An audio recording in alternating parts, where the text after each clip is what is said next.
The absolute king is the one who holds all the power. No one above him, no one to question him. His word is law. He decides what happens in the kingdom, rules, punishments, even who gets rewarded.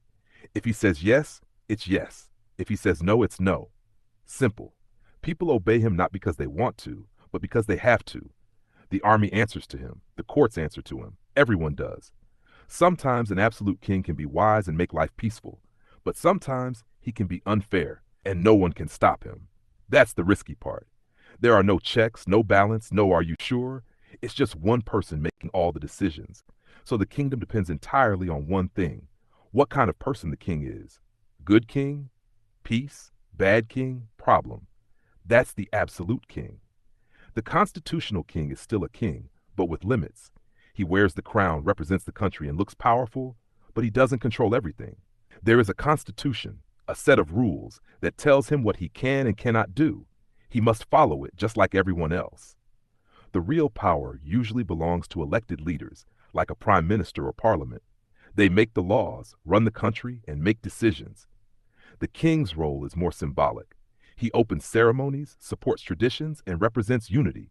People respect him, but they don't fear him. If the king tries to break the rules, the system can stop him. That's the key difference. So instead of one person controlling everything, power is shared and controlled. The king is still important, but not all powerful. He leads in image, not in control. That's the constitutional king. The warrior king is not just a ruler, he is a fighter. He doesn't stay in the palace all day. He goes to the battlefield with his army. He wears armor, carries weapons, and leads from the front. When war comes, he doesn't hide. He fights. His people respect him because he shares the danger with them. Soldiers trust him because he stands beside them, not behind. A warrior king is brave, strong, and fearless. He wins land, protects the kingdom, and defends his people. But this kind of king often lives in conflict. War can bring power, but also loss and destruction. If he wins, he becomes a legend. If he loses, everything can fall apart. So his strength is both his greatest power and his greatest risk. He rules with courage, not just commands. That's the warrior king. The child king is a king who is too young to rule alone. He has the crown, the throne, and the title, but not the experience. He might be only a child, still learning how the world works. So adults rule in his place. Advisors, regents, or guardians make the real decisions for the kingdom. They guide him, teach him, and sometimes control everything. The people may feel unsure. Can a child really be king? Or is someone else secretly in charge? A child king can grow into a great ruler if he learns well and chooses wisely later. But he can also be used by others who want power. The kingdom depends on who stands behind him. Is it loyal protectors or greedy manipulators? The crown may sit on his head, but the real power is often somewhere else. That's the child king.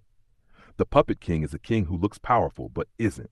He sits on the throne, wears the crown, and gives orders, but the real decisions are made by someone else. Behind the scenes, a powerful advisor, general, or group is pulling the strings. The king is just the face. When he speaks, it sounds like his own words, but really he's repeating what others want. The people may not notice at first. Everything looks normal, but slowly it becomes clear the king isn't in control. A puppet king may know what's happening, or he might not. Sometimes he's too weak to resist. Sometimes he's trapped. The real power stays hidden, while the king takes the blame for everything. If things go wrong, the king falls first. So even with a crown, he has no true control. He rules in name, not in power. That's the puppet king. The tyrant king is a ruler who uses power in a cruel way. He makes rules, but only to control people, not protect them. His word is law, and no one is allowed to question him. If someone disagrees, they can be punished harshly.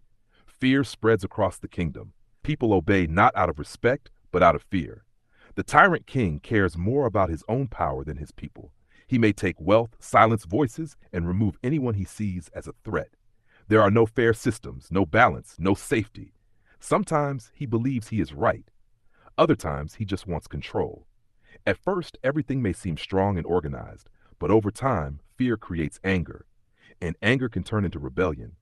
Because when people are pushed too far, they start to fight back. A tyrant king may seem powerful, but his rule is unstable. That's the tyrant king. The philosopher king is a ruler who uses wisdom to lead. He doesn't rule with fear or force. He rules with knowledge, logic, and fairness. Before making decisions, he thinks carefully. He asks questions like, is this just? Will this help everyone? What is the best outcome? He listens to advisors, but also trusts reason and truth. People respect him because he doesn't act for personal gain. He acts for the good of the kingdom. The Philosopher King believes that a good ruler must also be a good thinker. Education, truth, and justice are more important than power. He avoids war when possible and chooses peace when it is smarter. But being wise is not always easy. Some people may disagree with his ideas. Still, he stays calm and patient. He leads with knowledge, not emotion. With reason, not anger. That's the Philosopher King. The Figurehead King is a king in title only. He wears the crown, sits on the throne, and appears in public ceremonies. People see him as the symbol of the nation, but he has no real political power. He cannot make laws, start wars, or change major decisions. All the real authority is handled by others, like the government, parliament, or advisors. His role is mainly for tradition and unity. He represents the history and identity of the kingdom. People respect him, but they don't rely on him for leadership decisions. Even if he disagrees with something, he usually cannot change it. He is important for culture and stability, not control. So while he looks powerful, his influence is limited to appearances and symbolism. He is the face of the kingdom, not the one who runs it. That's the Figurehead King. The elected king is a ruler chosen by the people. He does not inherit the throne like traditional kings. Instead, he is voted into power through an election. People choose him because they trust his leadership, ideas, and promises. He still has the title of king, but his power is limited by laws and the system. He cannot do whatever he wants. If people are unhappy with him, they can vote for someone else in the next election.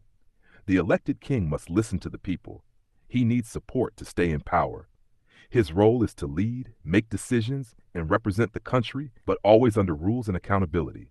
He is both a symbol and a leader, but not above the people. So his crown depends on trust, not birth, and his power depends on votes, not force. That's the elected king. The fallen king is a ruler who once had power, but lost it. He used to sit on the throne, command armies, and rule the kingdom. People once feared or respected him, but something changed. Maybe he lost a war, made bad choices, or was betrayed. Now his crown is gone. His palace is empty. His authority is no more. People no longer follow his orders. Another ruler has taken his place. The fallen king may still remember his past glory, but the kingdom has moved on. Some may pity him, others may forget him completely. He might try to regain power, but it is not easy. Once a king falls, rising again is rare.